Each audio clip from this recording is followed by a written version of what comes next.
know what is what. Yeah, they're dead. They're all messed up. This is Cult of the Living Dead. All right, guys. Well, welcome back to another episode of Cult of the Living Dead. This week, we are covering the 1980 film, The Elephant Man. I am your host, The Dale, followed by my two co-hosts, Mr. Saya. Hello. And Twan. What up?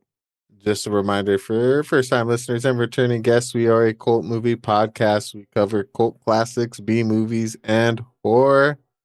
None of us are academically trained in film critique. All these reviews, suggestions, or that's what I'm looking for. Sorry, I got brain fog. That long COVID, brother. I know. Subjective. Opinions are subjective. There you go.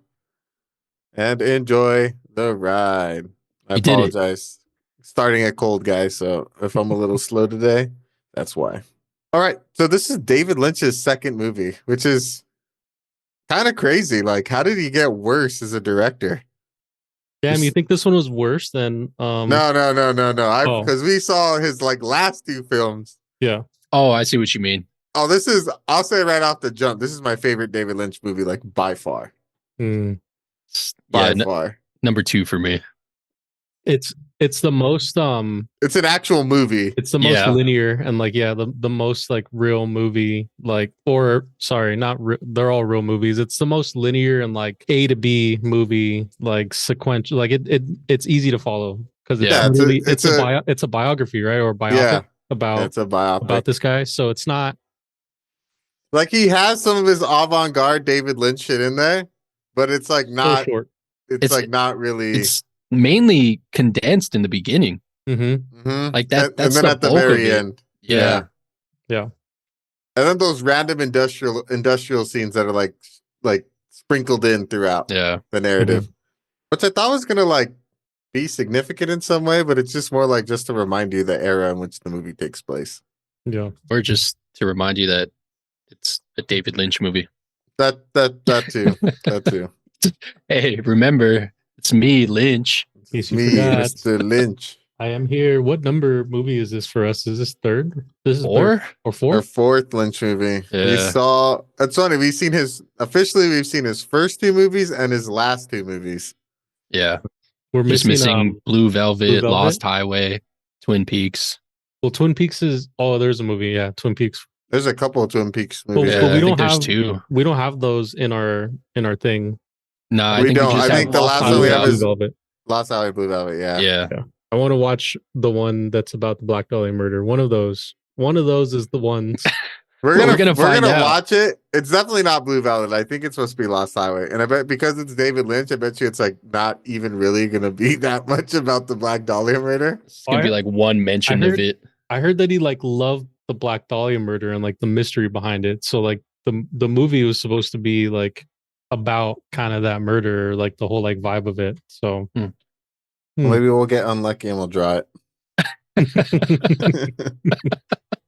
Oh man. No, but I have a couple corrections from last week. So I said this movie was written by Mel Brooks. It wasn't. It was produced by Mel Brooks.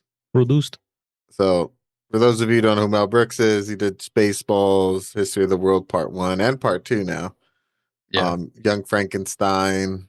He's hilarious. He's an icon of film comedy. He's great. I love Mel Brooks movies. His style of comedy is fucking hilarious. So he executive produced and handpicked David Lynch, kind of. Somebody suggested Lynch, and he's like, who is this guy? And then they showed him a solo viewing of Eraserhead. He's like, this movie's awesome. All right, this guy's directing.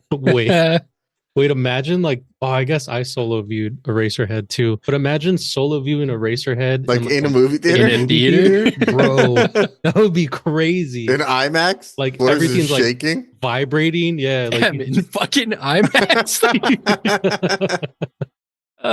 Oh, shit. Fucking experience. I mean, it would be a fucking experience to watch Eraserhead in IMAX. Yeah, at that 5D theater they have at Universal. Fuck. This Do they even play it in blasted with IMAX? I don't think they played in IMAX. No, I don't think this is an IMAX. This movie's getting the IMAX bidding. It'd be wild, dude. But this movie's interesting. I was weird. I was doing a little bit of research. What did they say? This is like Lynch's most contemporary and his first, what they say, like commercial film or something like that, because his first movie was like an indie movie. Yeah. But I mean, we've seen 4 of his movies. This movie's like completely not like any of his other movies, I feel like. Yeah, it's definitely more contained. Definitely like, which is interesting because I thought like, oh, they must have edited the shit out of this movie, but I guess the studio people saw like a cut of it and they're like, oh, we want you to get rid of like the weird David Lynch shit. Yeah. And Mel Brooks was like, I didn't come here to like ask your opinion on the fucking movie. I came here to show it to you just so you like know what's going on, but we're not changing shit. Mm-hmm. So I'm like, oh, that's cool.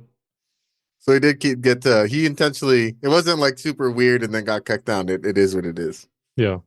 I mean, I feel like that makes sense for the movie, for like the story anyway. Dude, Anthony Hopkins fucking murdered this movie. Yeah, he did. He was so good. Yeah. How old was he when this came out? Dude, I was thinking that because I was like, I wrote in my notes, Anthony Hopkins with hair. Yeah. Dark hair. When did Silence of the Lambs come out? Like 1990? Yeah. He was born in 1937. Damn. That holy shit. He's up there. Yeah. Isn't he a sir too? Oh, so there's 3 sirs in this movie. I guess we could work our way through what a beautiful segue.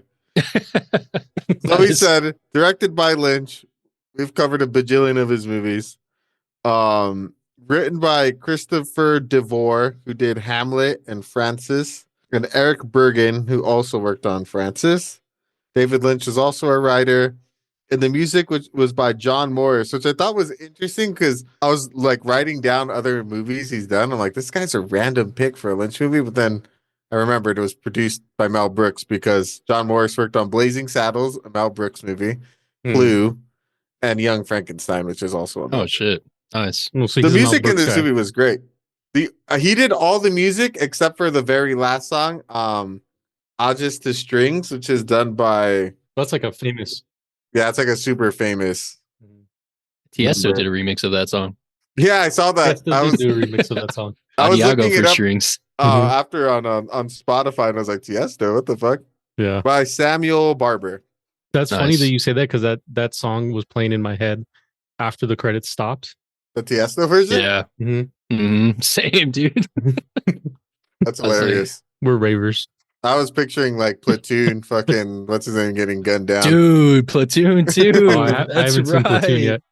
That's kind of funny because like I wrote it down and I was like, is this the first time this song was used? I'm like, no, it's not. But I guess Morris like was told Lynch, he's like, don't use this song.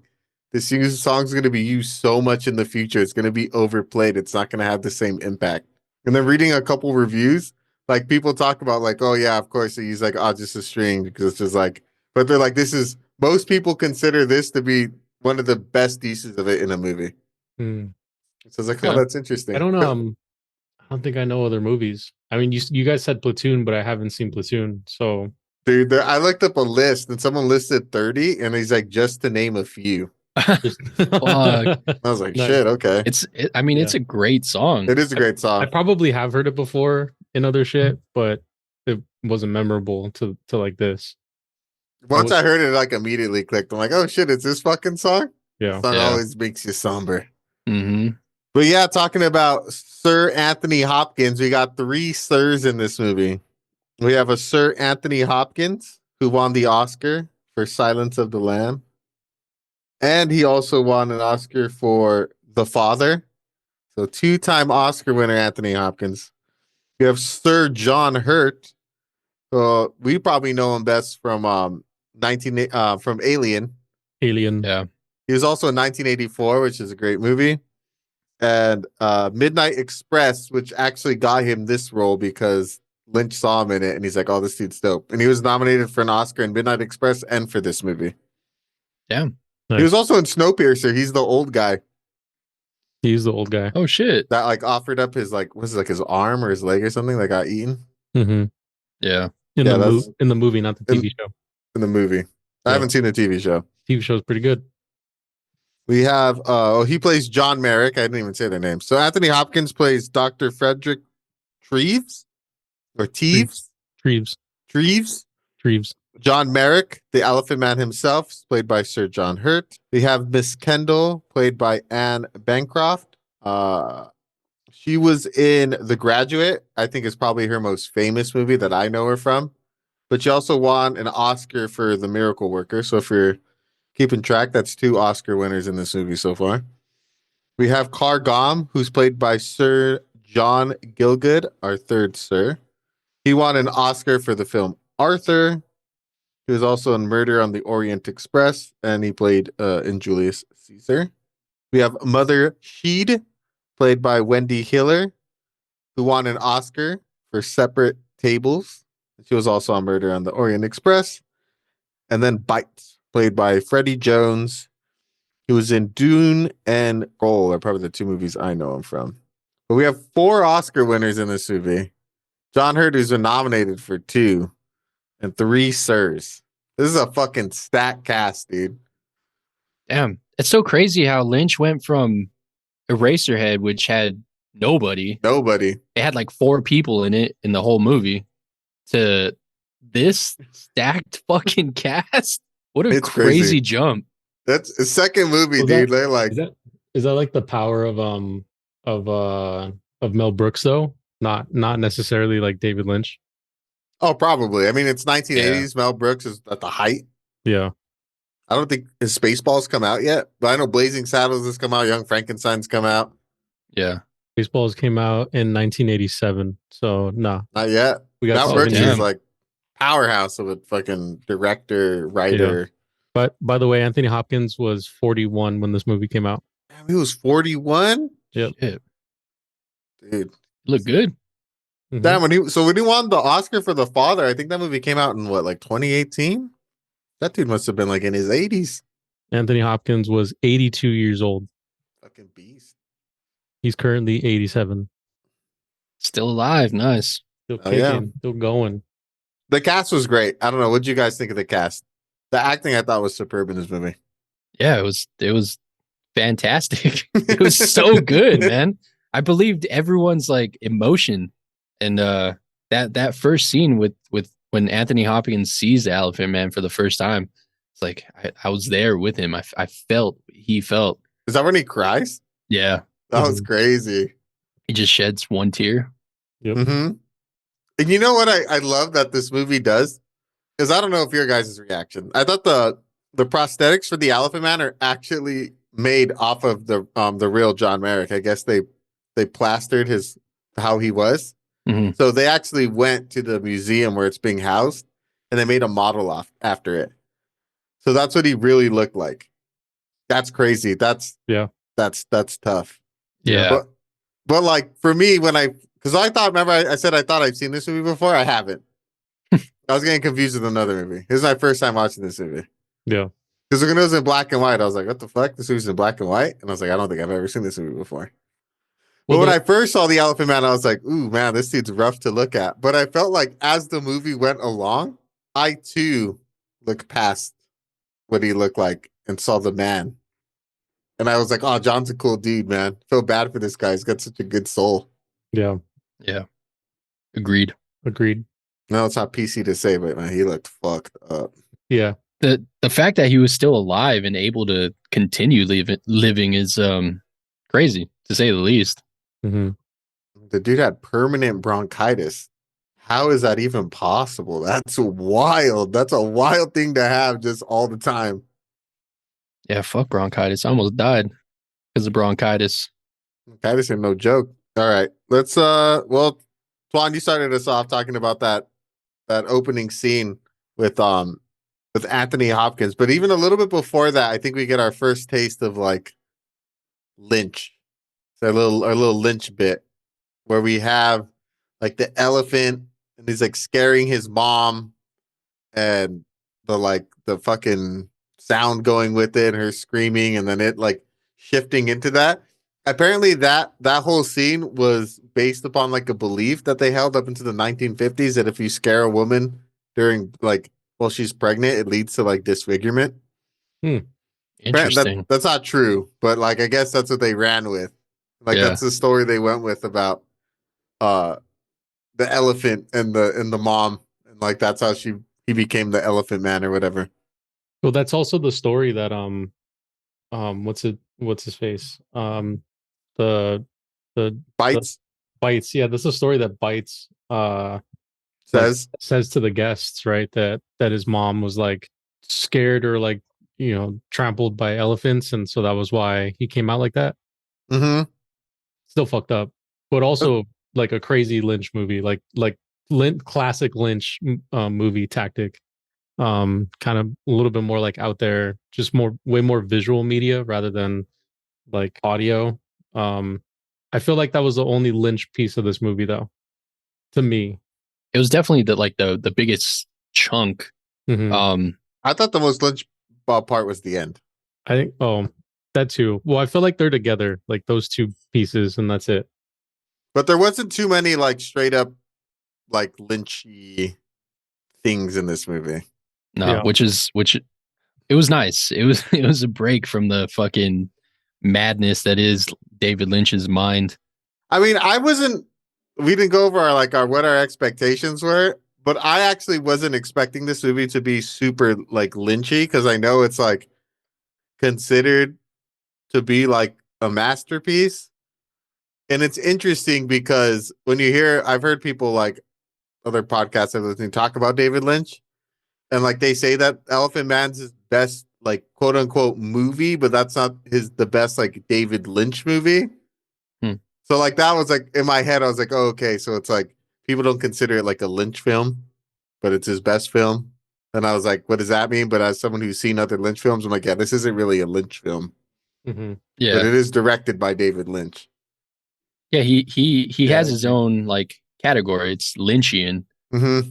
But this, like you said, this movie is not Lynchian. Yeah. But it is Lynch. Yeah.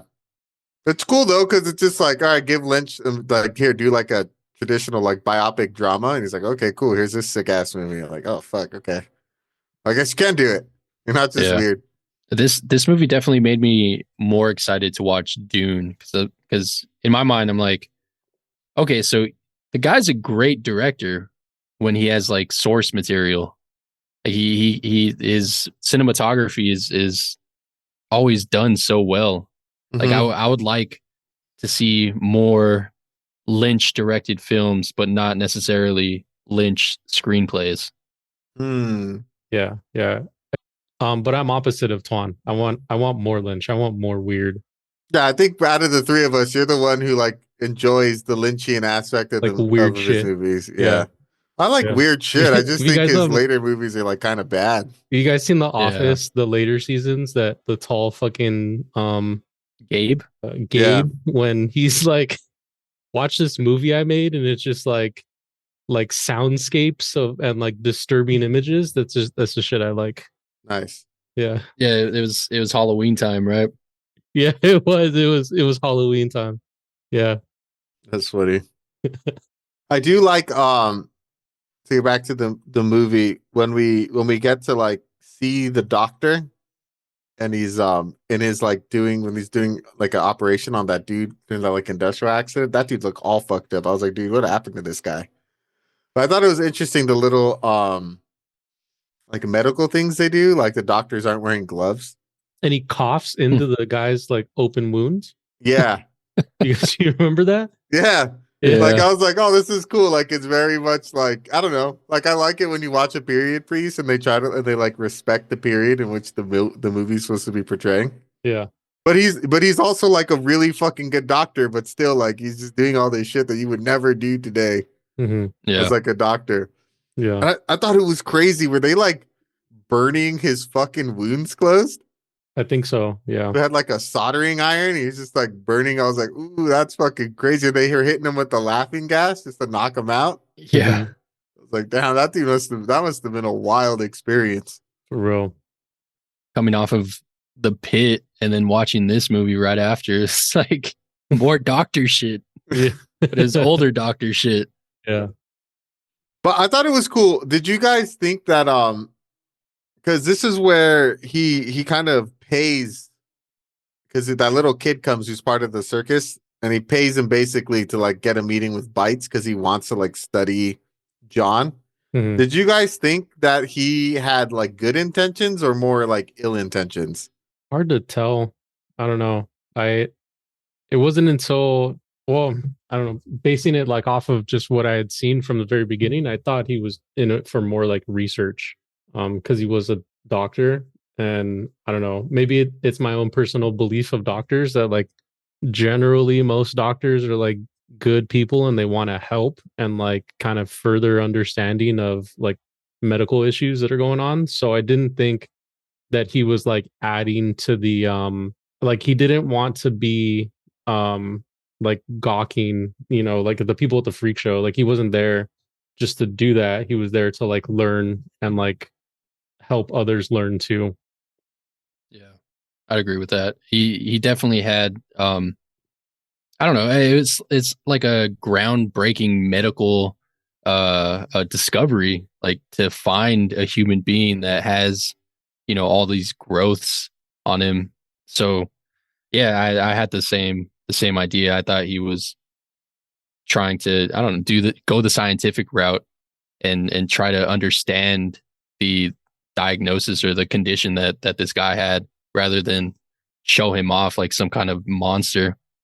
Yeah, I agree. I think that from the jump, the doctor kind of sees like the humanity in him and more is like trying to like understand like yo like what happened to you, more less so than like trying to like I didn't see him as seeing him as like a way for him to become famous in his own realm. Like how other like Yeah. I know later there's a later scene where a doctor's like, oh, you're just trying to fucking get publicity and like heighten your own fucking personal medical research. I never got that from the doctor. I always thought like he was kind of just like, this is fucking crazy. I want to understand what's going on with you, because like he immediately is kind of like side eyeing Bites, being like, where you're at is like not a good place. Like you shouldn't be here. Like you're obviously like super sick. Like you should probably be in a hospital. Yeah. Which I thought Yeah. was cool because like he like saw immediately like the humanity in him and didn't see him as like a thing, but saw him as a person. Yeah. And I think that's why he has that tear when he first sees him. Mm-hmm. Because Yeah. he feels like sorrow for this person and like he wants to help out. I like too how they hold back and showing us what he looks like for like what's like the first like 30 minutes probably. Yeah. We get teased.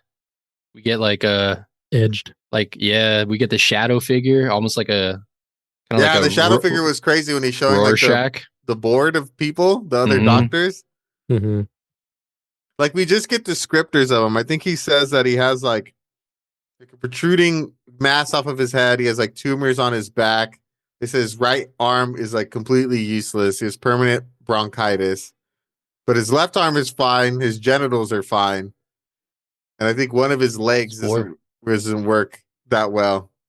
And in that scene, it kind of felt like that there was similarities between him being at the freak show and him being, the focus of attention in like a doctor's gathering. Because he was still being like paraded and he still like shown as not being human. Yeah, it looked like if you look at his shadow, like he was striking a pose. I think that was his normal stance. He had the hip dip for sure. But I think that kind of looked like Gumby. I think that's like a big point of the movie, because it's like consistent across the movie that he goes from like freak show to being like a medical thing that everyone needs to see, like a Marvel, medical Marvel, and then being this like social Marvel where like people are viewing him because they want to like make it seem like they're like open and like they want to be cultured and stuff like that and accepting, but he just ends up almost being the same thing just constantly all the way through. Yeah. I think for to a certain extent, I do see there is like a point. I it's funny too because I think the movie does a good job of showing this, like you said, like through visual cues, and it's eventually like said out loud. Mm-hmm. But like as his life's getting better, like the people around him become like his friends, and their reactions to him, I feel like our reactions to him, as because we're there with him, like just become like he's just like a normal dude. Yeah. But like as he becomes it's the people more around. Yeah. Yeah. And you could see like, oh, like he's just in a different cage now, maybe. Yeah. Yeah. Yeah. But it's interesting because John never seems to feel that way. Because I think John intentions are like really like he wholeheartedly really wants to help figure out what the hell is wrong with this guy. No, John's the elephant man. Yeah, that's Dr. Teeves. Oh yeah, sorry.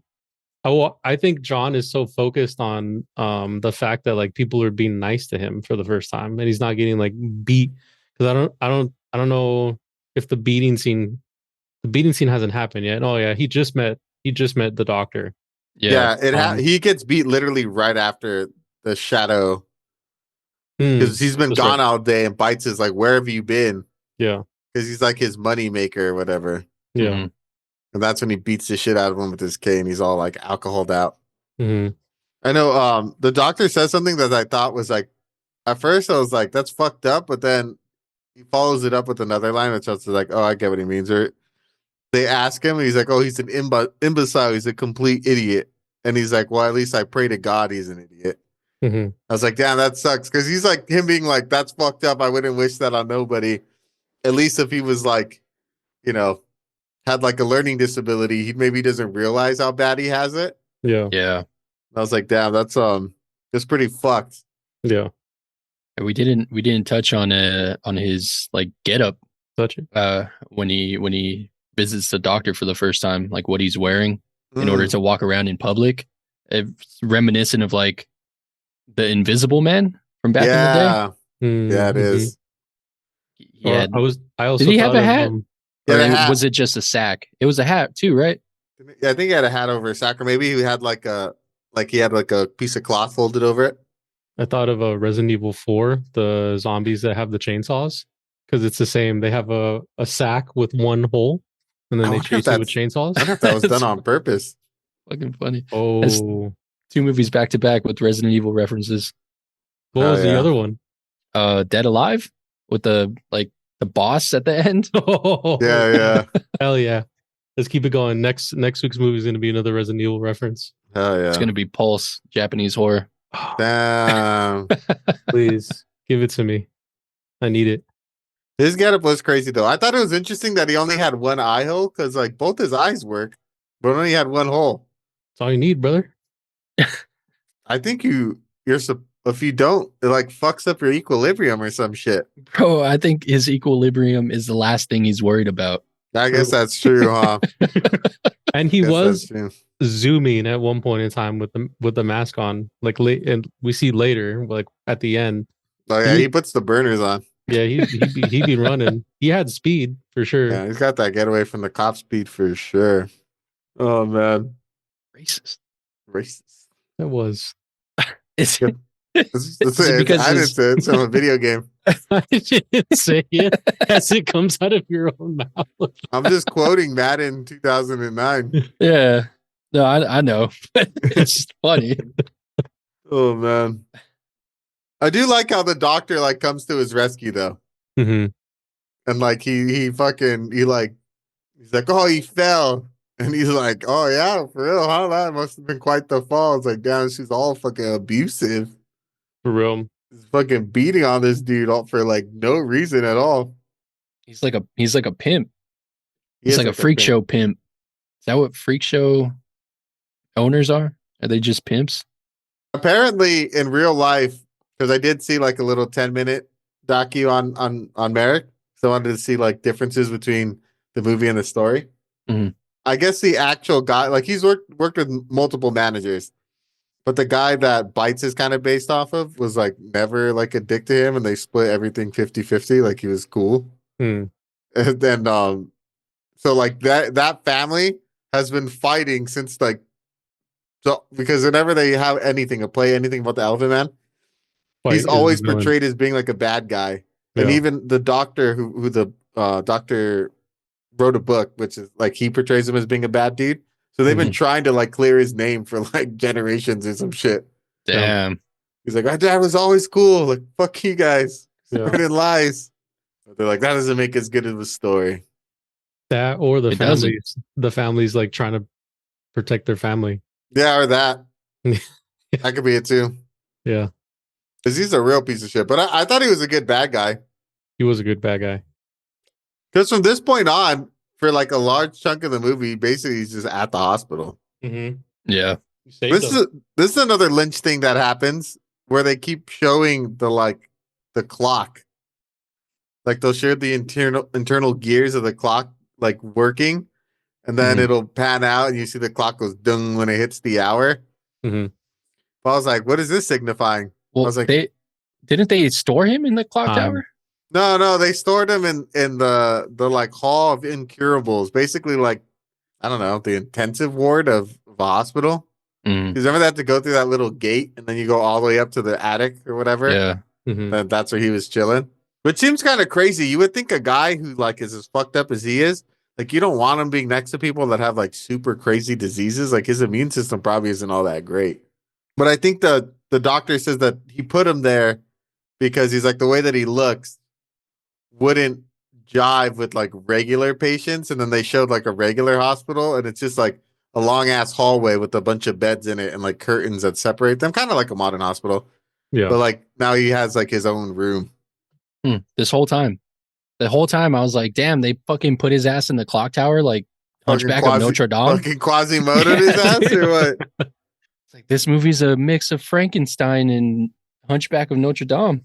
This is crazy. The real life Hunchback of Notre Dame. I thought it was more just to signify like time. Maybe. Yeah, that makes sense. Could have been. Just like how many days went by. Mm-hmm. Then we get the big reveal. Well, I guess, yeah, we get the big reveal about what he looks like. Because we see him like a quick glance when the nurse opens the door, right? Mm. And she drops the oatmeal. What'd you guys think of? I don't think it's a quick glance. It like stays on him that whole time. Yeah. What'd you think? About her dropping the oatmeal? That's fucked up, dude. Yeah. He was going to eat that. Yeah. I mean, he couldn't get his daily regimen of protein. I do feel like she overreacted. Well, I don't know. Well, back what were then, people like in the 1800s, you know? They used to like burn people at the stake like a couple hundred years before that. So I guess it makes sense. 100. I think the Salem witch trials are like in the 60s. I don't even think they're that long ago. Okay, so I guess that was technically in America though. So it had. Well, did England have witch trials? Yeah. Yes, they did. But yeah, I mean, she hella overreacted. It happened from the 15th century to the 18th century in England. Yeah, so like they just stopped doing it. Yeah, because they were in the 19th century. But no, what'd you think of the appearance of John? Tough to look at. Yeah, it was kind of hard to believe that he was still alive. That is kind of crazy. You don't really get a good look until later because it mostly focuses like on his face and like his arm. But man, dude, his back looked way worse than his front did. Mm-hmm. Yeah, his back looked painful. It looked super painful. Well, they said like 90% of his body was covered in tumors. Mm-hmm. Damn. That's crazy. And I thought it was called the Elephant Man because this movie was about him, someone who had like elephantitis, but he didn't have elephantitis. He just said he looked like that his head made it look like he had a trunk. So that's why they call him the Elephant Man. Interesting. Yeah, I thought the same. I thought it was elephantitis. Did you dive into what he actually had? I looked it up. I got like the medical terminology for it, but to this day, they're actually not entirely sure if that's what he had. Mm. So they think he might have had let's see where they read it. So they believe that he suffered from neurofibromatosis, which anywhere from 1,000 to 4,000 people in the entire world have. So it's like super rare. Or from Proteus syndrome, which is even rarer than neurofibromatosis. So I guess they think neurofibromatosis because like a lot of his symptoms are very similar to that. But then later on they did a CT scan on his like remains, and they're like, oh, actually, it looks like he might have Proteus syndrome, which is even rare. And then they took a DNA sample of what surviving DNA they had in like modern times and tried to figure out what he had, but they couldn't figure it out. So they don't actually know what he suffered from. Yeah. Damn. Well, whatever he had was pretty damn fucking rare. Yeah. Yeah. Which is pretty fucked. Mm-hmm. One thing I tripped out on, which is like not even that relevant, but the fucking gas lanterns that they just had, just like on the like when they lowered the flames to like shut down the lights in the hospital. I was like, damn, they used to just have gas be running through the building like that. That's a wild way to fucking light up your building, dude. I thought that too. I also thought it was more like a heating system, like it helped keep the building warm. It definitely provided heat, but it was definitely for light because I don't think electricity was widely used by that point. Yeah. I thought it was definitely a lot of gas in that building at all points in time. Also, like the fucking dude, what's his name? Sonny Jim, the guy who just goes and like starts fucking with John. Mm-hmm. Yeah. Where's the security at in this fucking hospital, dude? They're just letting anybody walk around. For real. This is just ripping six, walking down the hallway. Going in and bullying patients. Like you would think someone with like his notoriety, they would like know who can go in and out, like not just let like any fucking person walk in. Yeah.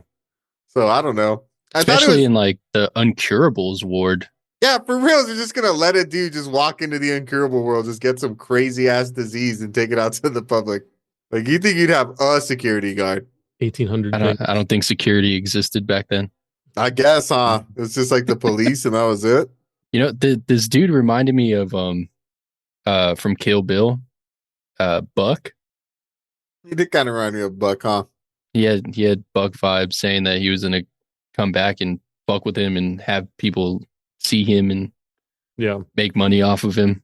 He was basically another Bite. Yeah. Mm-hmm. So when did security?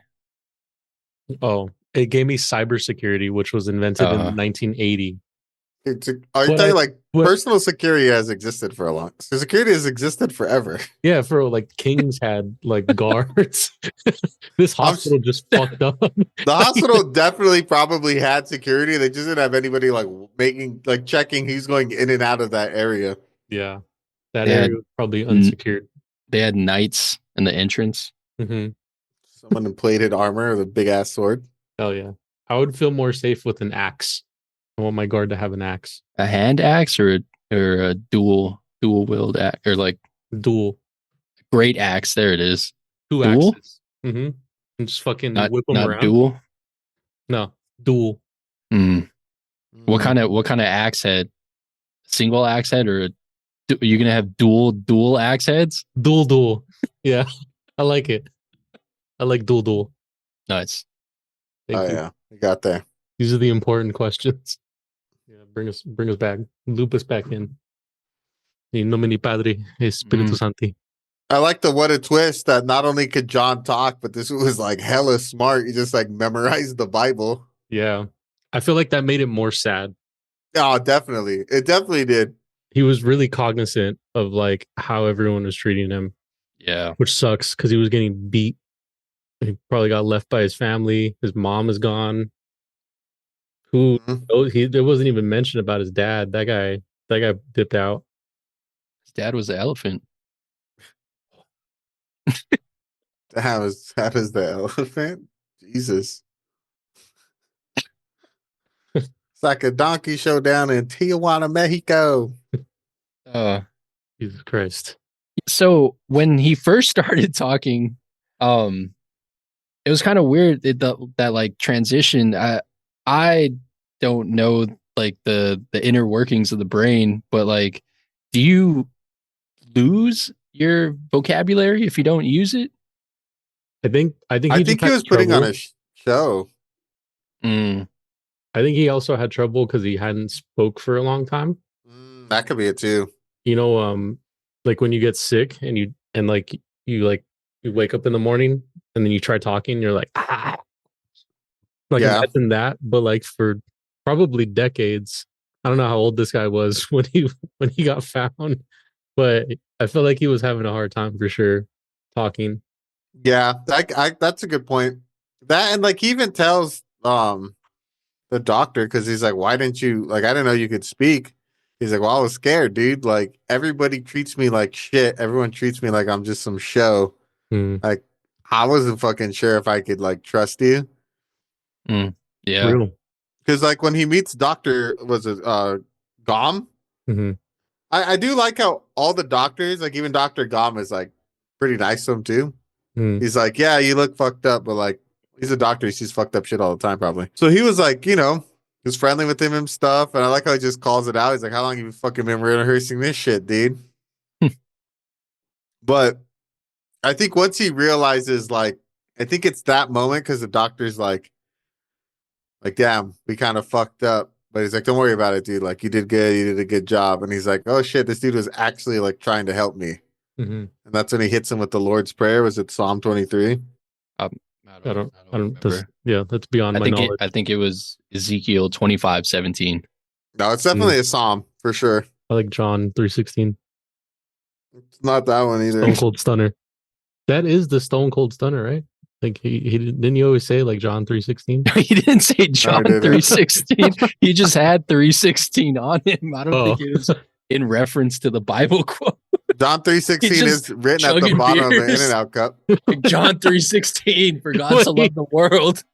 Oh, I don't remember how I didn't remember that. For some reason, I thought that he said it at some point. I don't know. Stone Cold Steve Austin's the fucking beacon of Christianity. Please pull me out. He hits him with the quote. He basically says the entire psalm, and like Gom and Dr. Teves are like, well, yo, like what the fuck? I didn't tell you to say that. He's like, yeah, I know the Bible. I used to read it like every day. I was like, oh shit, this is like hella smart. Yeah. And I think from that point on is like kind of where he blows up, right? Because then we have the first article comes out about him.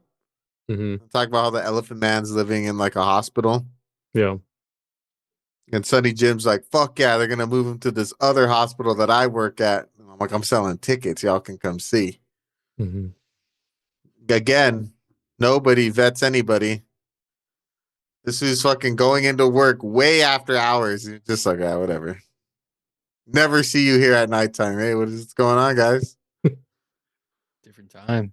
It's 1880s. There's no labor laws. You didn't have to have 5 hours in between shifts. That's true. When did labor laws come into effect? 16-hour days. Labor laws came in and went on the U.S. in the 1900s. More comprehensive labor laws were introduced in the 20th century, including the Contract of Employment Act in 1963. 1963? That's probably like a more modern law.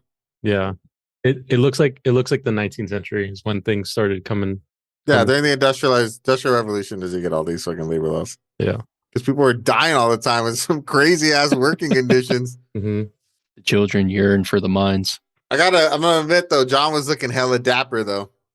He was, dude, in his suit. Dude, he was feeling himself. He was all swagged out. Yeah. They look nice. This is like the first time that he's that he has some humanity to him. He's got some confidence, got a little pep in his steps. Yeah. He's got that pimp lean. Yeah. Should have played so fresh and so clean, right when he was fucking dapping it up.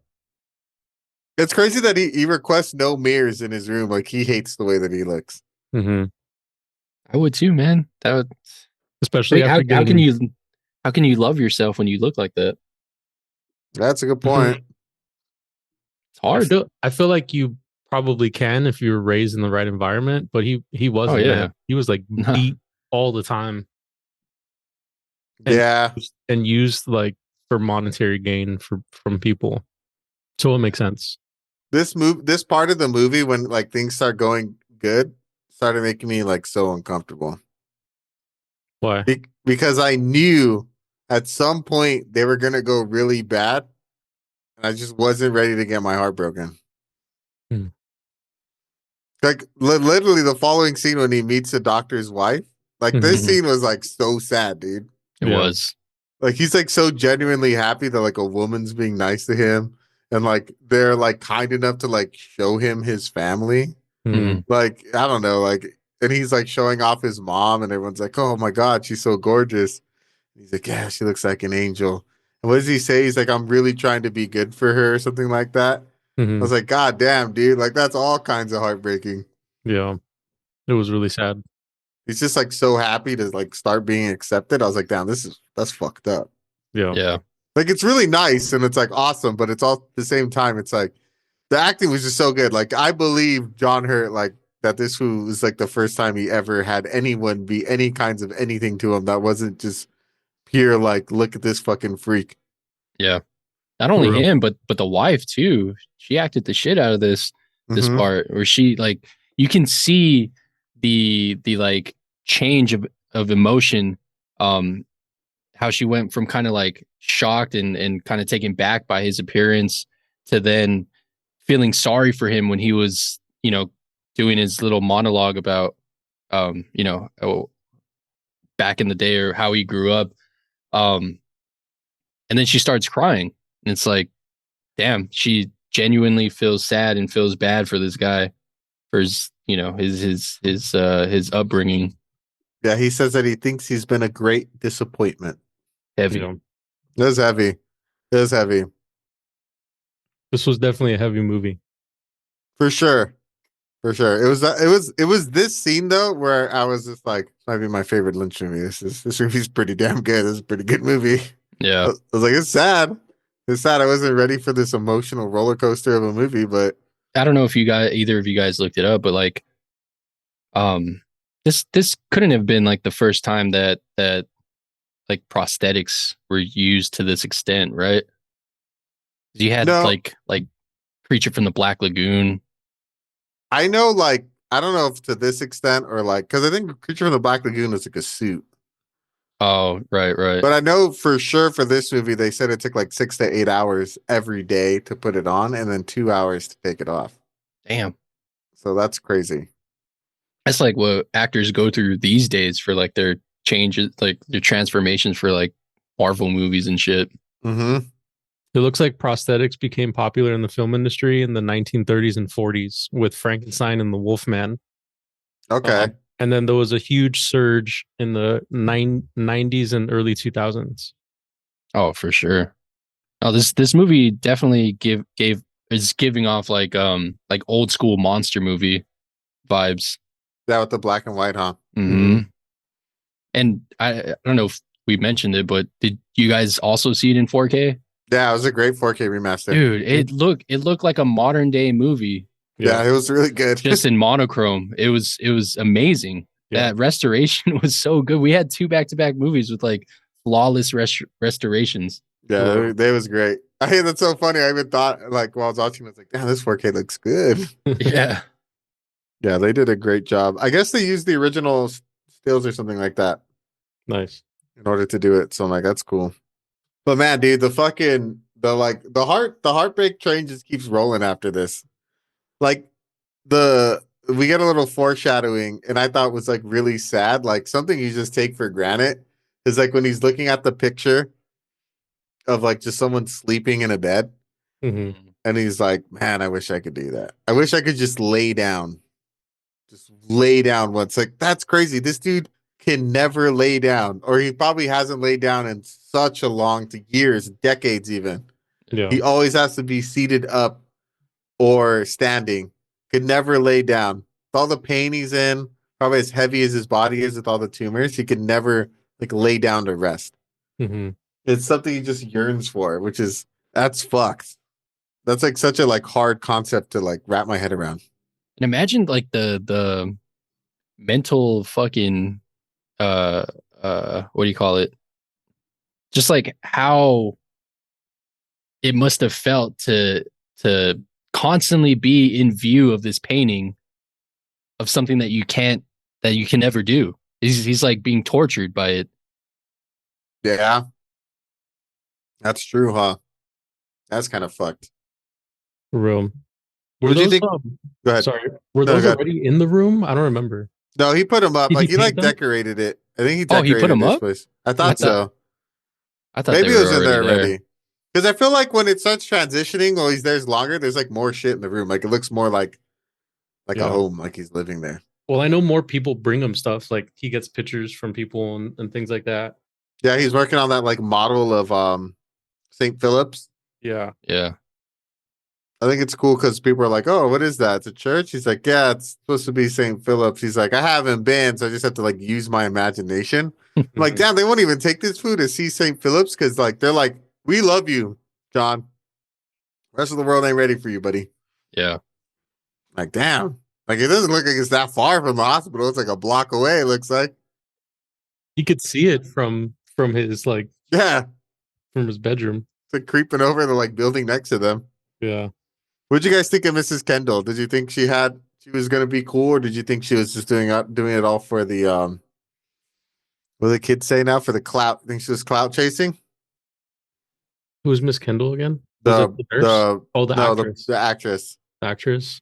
In the beginning, I thought that it was a little bit I thought that she was more like fascinated with like just this person and I guess doing it more for the clout. But when she finally has that interaction with him and they start reading and she's reciting Romeo and Juliet by memory and he's like reciting it with her, then I thought that she was way more like she was interested in the person and like not necessarily like the elephant man. She wanted to know the man. Yeah. I feel like she was the only person whose initial view of when she sees him doesn't have that like face of like, what the fuck is this? Mm-hmm. Like she's pretty much like consistent the whole time. Like she looks like she always sees the man inside him, which I thought was pretty cool from her part, because I think everyone else is kind of like, oh shit. And she sees him and she's like, oh, how you? You're John, I'm so and so. Yeah. I think the only reason why I thought that is because when she reads about him in the newspaper. Yeah, that's how we get our first like introduction to her. Yeah. And so I feel like when you do that through the newspaper, it's a little like impersonal. And it's not until like you see them meet. And she's not like, she doesn't scream on impact or anything like that. You know, it's nothing like crazy. So yeah, that I understand what you're saying. That makes sense. Because she is really like even all the way through. There's no change. Yeah, because I thought she was going to be kind of using him because she's like, oh, I must meet this man. Mm-hmm. And I was just like, oh, because he's like, you know, what's hot, what's in right now. Yeah. I got to go check him out. But then when she meets him, she's like genuinely like goes there and like to like be his friend, which I thought was cool. Mm-hmm. And she gives him like an autographed picture of herself. Mm-hmm. It's a little vain, a little bit. It's like a Make-A-Wish. It is like a Make-A-Wish. Oh shit. I don't put one and two together. Yeah, there's like a Make-A-Wish. But then I think we get this the flip that you were talking about, Sam, where when more rich people, more nobility type people start to see him, it becomes more like okay, now he's in a different type of freak show. Now he's in the advanced freak, the rich freak show. Because they look like that couple when they're having tea with them, they look hella disgusted, terrified. The wife looks terrified. Yeah, the husband is just staring, like ruthlessly staring, not like in a happy way or like a yeah. It gets bad. But I feel like John's focus of like these people are so nice to me, blinds him, like clouds his judgment. He's clouded.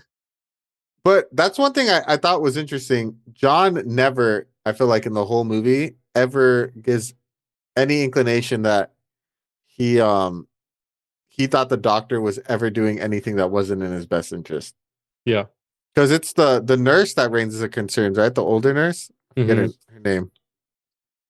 Sheed. The one, she's like so mean to him, and then up into this one, she's like, "You're no better than fucking the other dude is. You're bringing all these people to come see him. Like, he's not like you just put him in like another freak show." And then like he goes home, and he has like an existential crisis about it.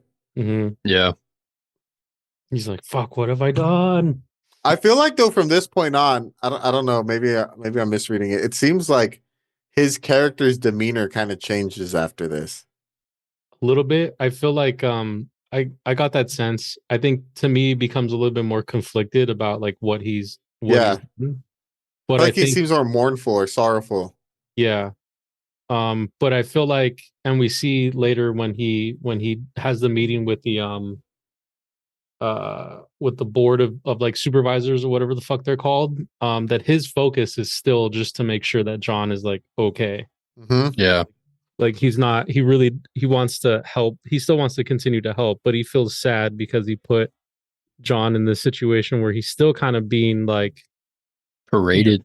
Paraded around. It's just in a completely different, I guess not in a different context too, because it's still kind of the same, right? They're just new clientele. Yeah, it's just a different level. Yeah. I know, like he even asked his wife, right? He's like, am I a good man or a bad man? Mm-hmm.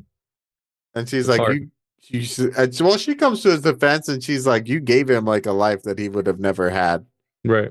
And like, and even like, was it Gom is even like on John's side too. He's like, no, dude, this dude needs to be with us. Like he can't go back. Like if he doesn't stay here, we're gonna throw him back on the streets. Like we're not gonna do that. Like that's fucked up. Yeah. I really like Gom's character because he came through. He's like the real homie. Like he even reached out and like the queen saw like what was going on. So I like that Gom was like the real, like he also I remember when Bite comes in to try to take back John after, I think John is in recovery after Bite beats him, and Gom is like, you should leave because we're gonna call the authorities on you. Oh yeah, and he's like, oh, call the authorities. He's like, oh, call them, dude.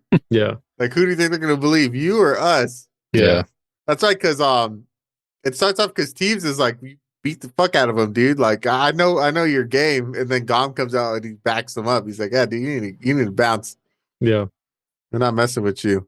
Yeah. But yeah, then he does like he lets the queen. No, I mean shit. They said Alexandra, Princess of Wales. Mm-hmm. Yep. I was like, damn. I was like, what? And I thought it was cool too. Like he gives up his headmaster seat to the princess. Mm-hmm. I was like, damn, just like what a flex. Like, oh shit, princess is here. You get the head of the table. Yep. And that other doctor who was trying to kick him out, like the guy who called him an abomination of nature. Fuck that guy. Yeah, for real. Fuck that dude. Immediately got boxed out by the fucking queen. That's what you get. Piece of shit. She tells the queen's message says she thanks the hospital for giving one of England's most unfortunate sons a home. Hell yeah. I do like even though John, like we mentioned, like John's moved into this whole new realm of like just a new clientele of people like viewing him and being paraded around. There are like individuals who are still trying to like help and like don't like don't want to profit any type of way. And I feel like the queen and her emissary are like the highest form of like, nah, dude, we gotta like help out this guy. Like he's still one of us. Like he's an English person, so let's do what we can to support him. So that was nice to see that even through like all of this like darkness and shit, like there's still people who are willing to help out. I felt like that was a good thing, because this overall movie, the movie's really somber. Like it's a super like sad, heavy movie. But there's like small glimmers of like light and hope that like helped me feel okay, even though it was still a sad fucking movie. Yeah. Yeah, there wasn't too many like highs in this movie. Yeah. There wasn't. They're like high lows. Yeah. Mm-hmm. But the queen's emissary pulling up, that was a high. That was cool. Yeah. And then we get the crash. Fucking Bites wiggles his way back into the Elephant Man, aka John Merrick's home. This was all stealthy too. Like he just goes and hides like in the restroom or something. One thing I want to talk about before we get to that. Dude, what about that dressing case they give him with all his little like liqueurs and his fucking cologne and shit? He's all like dapping himself up. Yeah. Dude, he was so happy. I was like, damn, man, like this little box just like made his fucking year. Mm-hmm. Another like that was like a high low, but it was also still really sad. Yeah. It's like, damn, dude never had a fucking comb or no cologne in his life. Yeah. That was a sick like housewarming gift, I guess. Mm-hmm. Because they say that he deserves like permanent housing there. Yeah, they said this is your permanent home, right. and then said like they welcome him. Mm-hmm. That's a solid like, gift for a man. And then the night that was a sick one. This shit happens.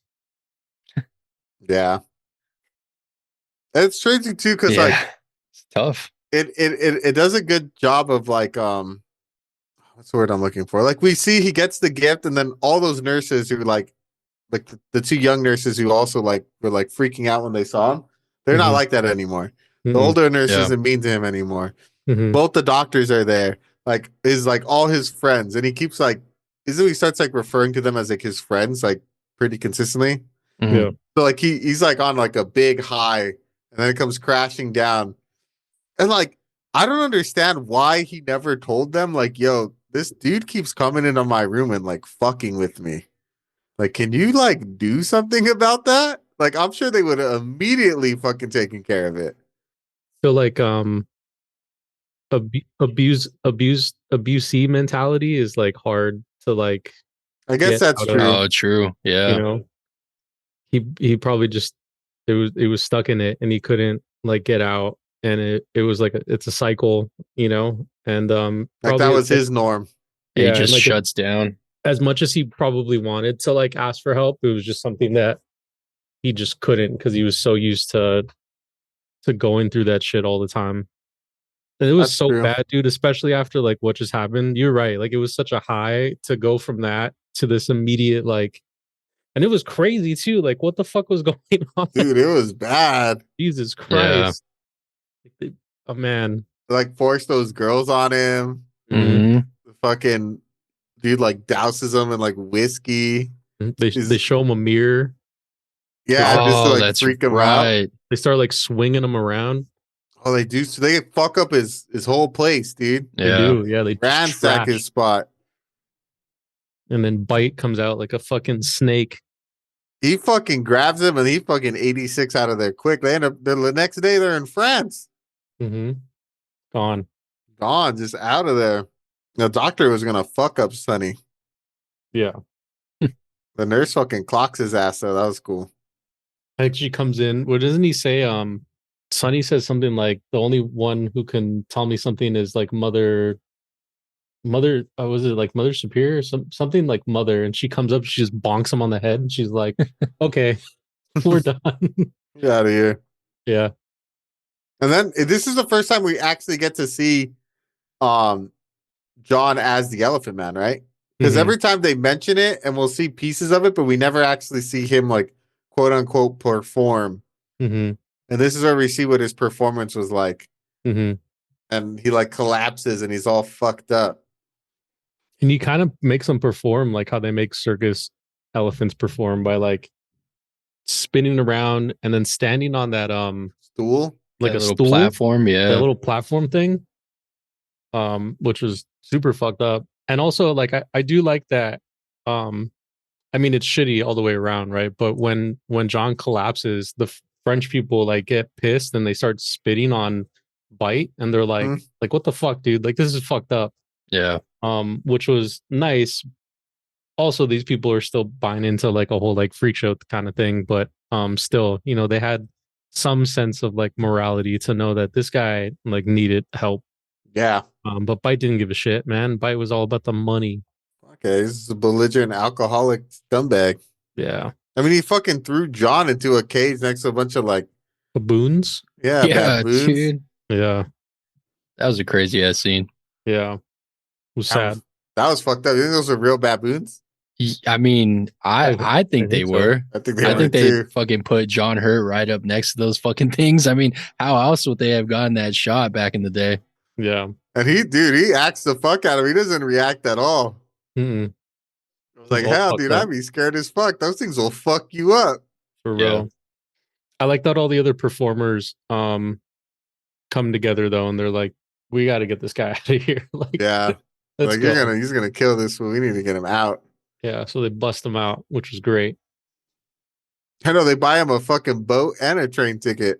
I was a little afraid. I was like, damn, don't tell me the movie ends with him being like beaten by like a mob when he gets at the fucking with those like hooligan kids who start fucking with them. Yeah. That one kid that was like shooting spitballs and then runs up to him. He's like, Mister, why is your head so big? Doof. Mister, why is your head really big? Doof, doof. Mister. I'm like, dude, like, fuck, I would punch that kid, man. What the hell? I mean, back in this day, there were no child like protection laws. You probably could have just like punched that kid and nothing would have happened. Annoying ass kid, bro, just harassing people on the fucking train train station. And then his other two homies come and they're like, I was like, damn, are they gonna fucking jump him right now? I was like, no way. Yeah. And he just trucks that little girl. He does. He runs over a little girl. I like that she's all like laid out on the floor after because he pushed her down and he walks over her and she just like dead on the floor. Just out, dude. Yeah. What's he puts the fucking zoomies on? He just fucking bolts. He does. He books it. I think they take off his mask right here. Oh no, right after that, the mob gets him and then they take off his mask. That's when he finally steps up for himself. Mm-hmm. Yeah. That was a good speech. Which was cool. Yeah. Yeah. Was he say he's not? Elephant. Yeah, he's like, he's not an elephant. He's not an animal. Mm-hmm. He's like, a human being. Human being. That was good. Even the whole crowd, they're like, fuck. Yeah. I forgot to mention this. So I thought it was kind of fucked up because even Cargon, when he gets taken, like we see him when he's in like France or whatever, we get narration from Cargon telling Irving, like, I know you want to go after him, but your patients here at home like need you too much. We did everything we could for him. But like, dude, like you have other patients. You can't just go like looking for this dude. Like, I'm sorry, this sucks, but we tried our best type of deal. Yeah. Yeah. And I think he was like genuinely mournful after that. Like he felt so bad. And even later on when he gets back, he's like, John's like, what do you have to be sorry for? You showed me a life that I never even thought was humanly possible. Like you have nothing to apologize for. Yeah. I was like, damn. It's like this dude, man, he's just like, nah, you're my boy. Like, don't worry about it. We're good. Yeah. He's just like so positive after what he just went through. Like that was hella fucked up. Yeah, he's through all that shit. How he manages to stay humble. Was humble.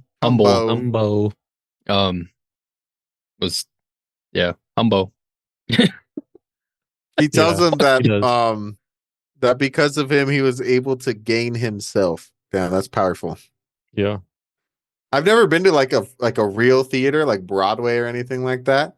But holy fuck, that show was crazy.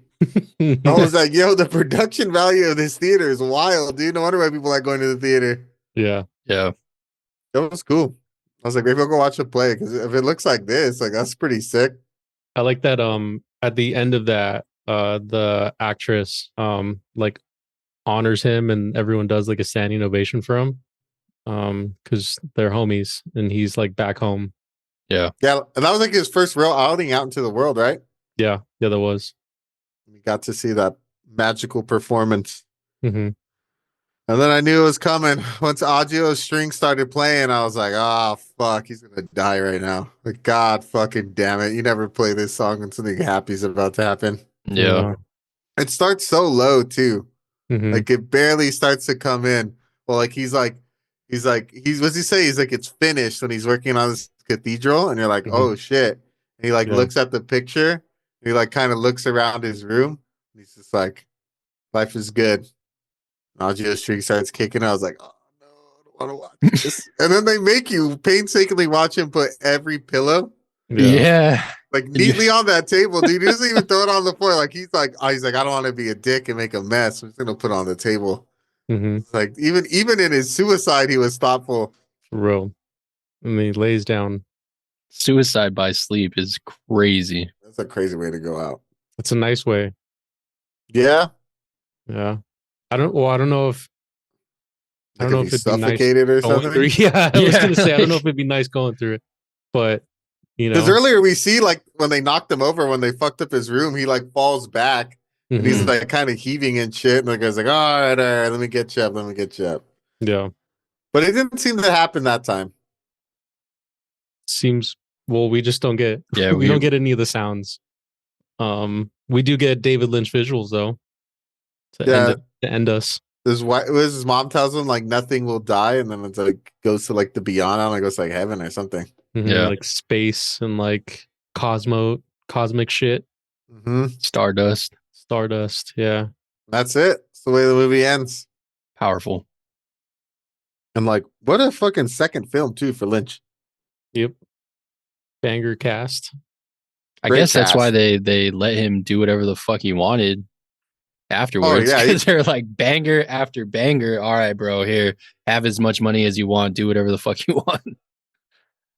Come up with some weird ass movies. I mean, shit, he did Dune after this one, and then snap! So it was Eraserhead, Elephant Man, then Dune. Yeah, and then Lost Highway, right?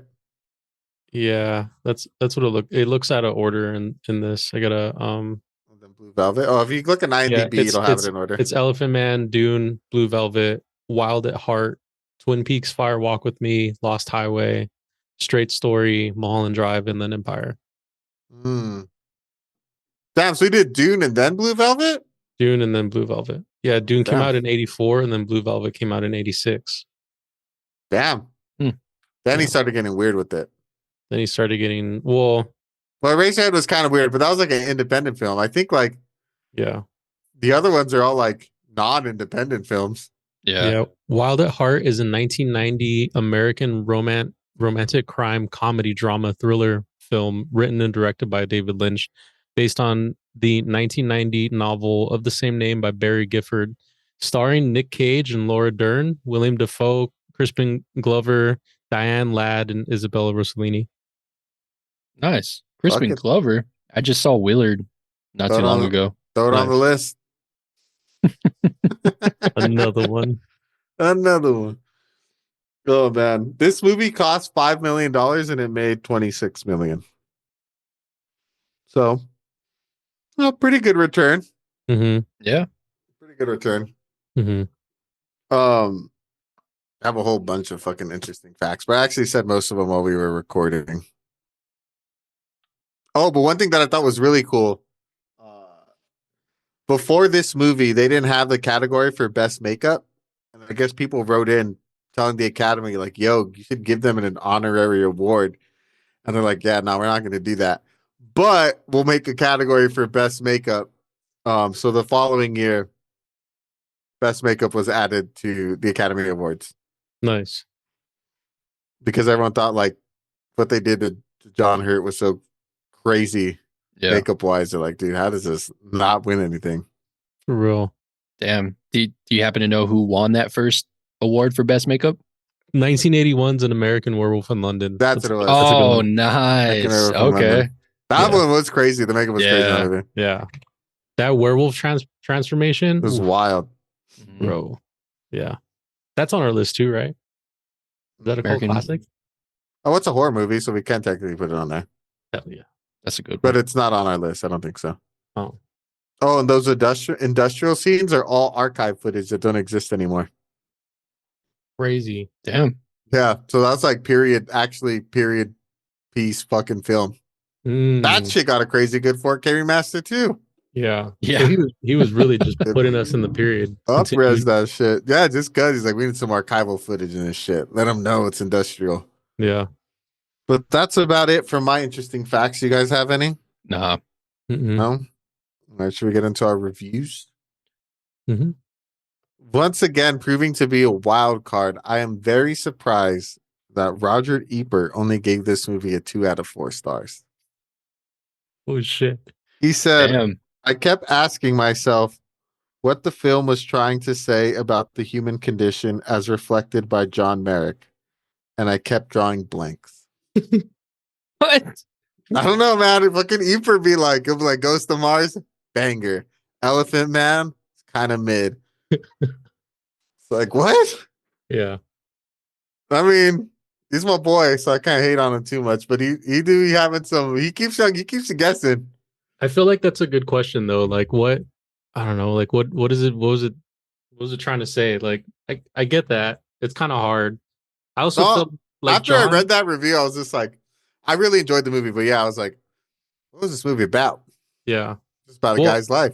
I mean, beyond it being like about his life, what was it trying to say about his life? I would say that it's trying to say that even like the people that go through like the most hardest, heaviest, brutal, darkest like pathways of life can still be human at the end of the day. And like he was so kind and so loving, even though the world didn't treat him that way and see him that way, he was still like a good person at the end of it. You know, I feel like that's what I got out of it.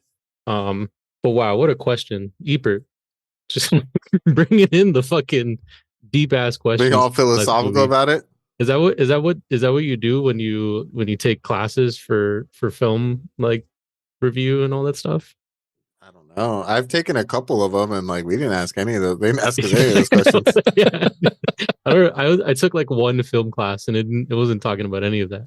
I think that's probably why he's Ebert. That is true. Yeah. But the movie is pretty widely regarded as a great film. Rotten Tomatoes has it at a 91%, and IMDb has it at an 8.2. All right, so let's start our reviews. We'll say you're the fucking Lynch glazer over here, so why don't you start us off? All right, let me glaze up this fool real quick. Krispy Kreme that shit. This movie's a good movie. Like it's a really good drama. The makeup and design of the Elephant Man himself or of John was fantastic. The period that it puts us in, you can tell it's a period piece for sure. The music that was in it, the actors, like all great, fantastic actors, right? You said earlier we got 3 sirs. Overall, it was amazing. I think that as a drama on its own, it's really good. The acting overall was like great. The movie was amazing. I liked it, but I don't like that it's not like a Lynch movie. Like it's a Lynch movie, but it's not a Lynch movie at the same time. You know what I mean? And I feel like it's hard to like separate those two things because this is technically a David Lynch movie. But you said it earlier, like it is, but it isn't at the same time. Like it doesn't have the like Lynch. It has like small pieces of like the Lynch flair in it, which are cool. I think on its own, it's a great movie. I don't think we could have like taken away David Lynch from this movie, and I feel like it still would have been like a really great movie overall. I still give this movie an A. Like this movie is like a really good fucking like drama biopic movie about this man who went through like a lot of heavy stuff back in the 1800s, but not my favorite Lynch movie. Would I recommend it? Yeah, I'd recommend it. Also, I don't know. I have a hard time like not recommending movies anyway. But I will say that this is it's a 2-hour movie. I felt like it was 2 hours. I felt the full two hours of the movie, but it wasn't a wasted 2 hours. Like it's a good long movie that kept me like entertained the whole time. It was just I was aware of like the length that it was. It's heavy though. Like it's really dark. Maybe not for like children, more for an adult if you're in like a dark drama mood. All right. An A. Nice. Mm-hmm. Twan, why don't you go next? Yeah, I enjoyed this movie. The 4K restoration of this film was done fantastically. It didn't feel like a film from the 80s. It felt like it gave it a modern feel. So that was great. This movie, even though it wasn't full of Lynchian elements, like, you know, we still got a little taste of David Lynch. Like, how could he not put himself in this movie? And kind of opposite from what Saya was saying, I enjoyed that because Lynch can be a little too much for me personally. Especially when he goes off on his like crazy tangents. So the fact that this movie was a lot more contained and actually felt like a movie just made it that much more enjoyable. The performances by everyone was goddamn. They acted the shit out of this movie. There's a reason why, you know, they ended up becoming sirs. You know, Anthony Hopkins is regarded as one of the best actors ever. And it shows in this movie. He shows a full range of emotion. John Hurt as the Elephant Man was amazing as well. There's just a lot of good that came out of this movie. And the fact that it was done in, you know, black and white or monochrome just added another element to the movie itself. I feel like if it was in color, it wouldn't have that same feel to it. So yeah, with that being said, I give this movie an A. It was enjoyable all around. It was a well produced film. I would definitely recommend this movie to, I don't know, anyone. It's just overall a great movie. You know, great story, great writing, great acting. There's I don't really have any negatives. Maybe the beginning, but even then, that wasn't really a negative. It's just Lynch being Lynch. But yeah, A for me. Nice. We got 2 A's. Well, it'll be no surprise to anybody. I also gave this movie an A. I mean, I think both of you said it perfectly. The movie is just, it's such a good film. The acting is incredible. I like that. I mean, like, I'm not like a huge David Lynch fan either. I'm more on Twan's side of the Lynchian stuff. But that being said, like, for this being his second movie, and it being, and like, this is what he put out, like, it was really good, because there's plenty of movies that have great actors in it that aren't that good. But what he got out of each scene, the cinematography, the use of the black and white, the emotions that every actor was able to like bring to every scene. Like, there's not like, well, a lot of this movie is just like super like dialogue heavy. It's just a lot of people talking from place to place and like reacting, a lot of reacting, a lot of emotional reacting to seeing the Elephant Man or interacting with him. And I thought everybody was super believable. The period piece, I love a period piece. I thought it was, the costume design, everything was great. The music, I love the music in this movie. Lynch doesn't really use a lot of, well, I guess he does in his later films, but it's not really like super like this, like orchestral type music. And I thought the score was really done really well. The Adagio for strings, I thought was like probably the best I've seen it in a movie. It's great. It brought forth a lot of emotion. I left the movie actually being kind of bummed, like sad, and being like, wow, what a movie. I'd recommend it to anybody. If you like a good drama, I feel like this is one of those like all-time greats that like doesn't really get brought up that often. Like, maybe because David Lynch is more known for his more like avant-garde experimental movie making and not so much this movie. But this movie is a great movie. It's not my favorite like Lynchian movie. I think I'd still give that to Eraserhead. But it is my favorite movie that David Lynch directed. It is great. It is super good. A movie. I think out of all the movies we've covered in the pod that I haven't seen before, I feel like this movie and like Grave of the Fireflies are probably like the 2 best movies we've covered up at this point. They're both super sad, but great. It's a highly recommend. Yeah. So we got 3 A's. I think it's been a while since we've had 3 A's. Have we ever? I think Grave of the Fireflies is 3 A's. Wasn't Unicorn War? No, I give it A minus. Oh, I think I gave it a B plus. Oh, I gave it an A. I really liked that movie. We've come close a couple times. Seven Samurai had 2 A's. Akira had 2 A's. But I think Grave of the Fireflies is the only one with 3 A's, and I think this one's the only one with 3 A's. Oh, no, wait. I think, did we all give The Thing an A? Yeah. I think Halloween was just A's all around from for the Oh, no. I think at least. I think I gave every single movie an A during Halloween.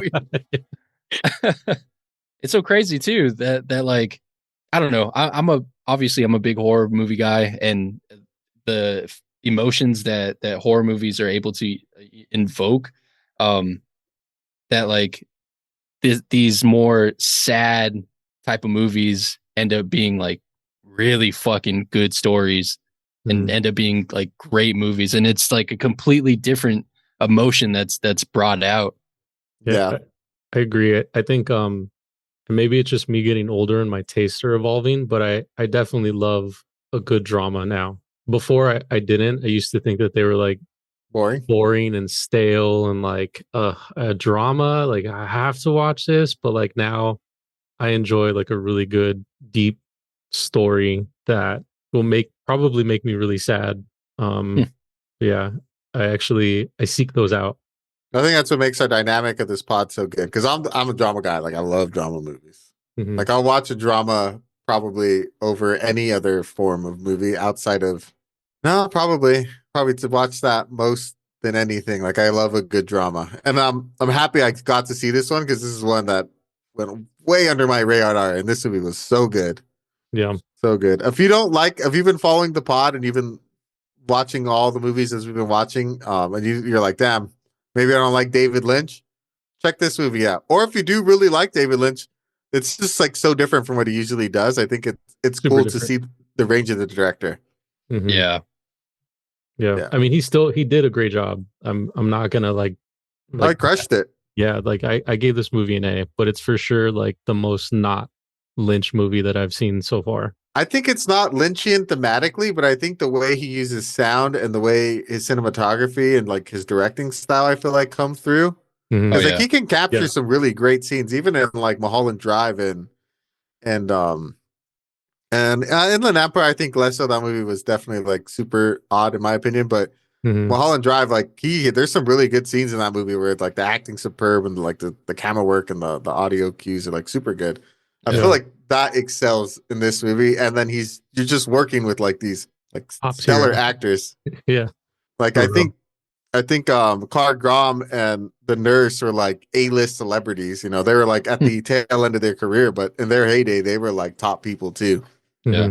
So, all right, guys. Well, we gushed about this movie. Got an A from the three of us. So we've been on quite the good tear with the wheel so far. So let's see if the universe balances itself out, or if we can get another good one. Do we have any additions? We were talking about one earlier. I forgot which one. It was it was like something heart, that other David Lynch movie. Oh yeah. The Fire Heart or some shit. The action romance. Hold on. What's it called? Are we throwing it on? Dude, do we want to add another Wild Lynch at Heart? movie? I mean, I feel like since we've seen most of them, we fucking might as well see them all. Or at least every time we put a movie, it just brings me further away from God's grace of watching Pulse, you know? Okay, I'm gonna throw it on. Wild at Heart. You hate me. Wild at Heart. Whenever you watch a Lynch movie, you have to add a Lynch movie. Yeah. Balance. What are we feeling? You still going with Pulse there? I want Pulse. Are you sticking with Pulse, or are you gonna broaden it? Foreign horror. Foreign horror. What you, Twan? Independent film. I think we're gonna get an action movie. Let's see. So we got foreign horror, indie film, and I'm saying action. Let's see what we get. Probably another Ed Wood edging for sure. It's like a must every single week. You fucking Dune. That would be funny if we got another Lynch. Back to back Lynch. That'd be funny. Ju-on. Ed Wood again. Ed Wood and Dune. Night of the Living Dead. Plan 9 from Outer Space. Oh no. Plan 9 from Outer Space? Plan 9. Oh no. Why are you saying oh no? What is this? 1957 movie? This is an Ed Wood movie. Oh, it is an Ed Wood movie. Crazy. So Ed Wood, the movie Ed Wood's a biopic about the director Ed Wood. Oh, nice. All right, guys.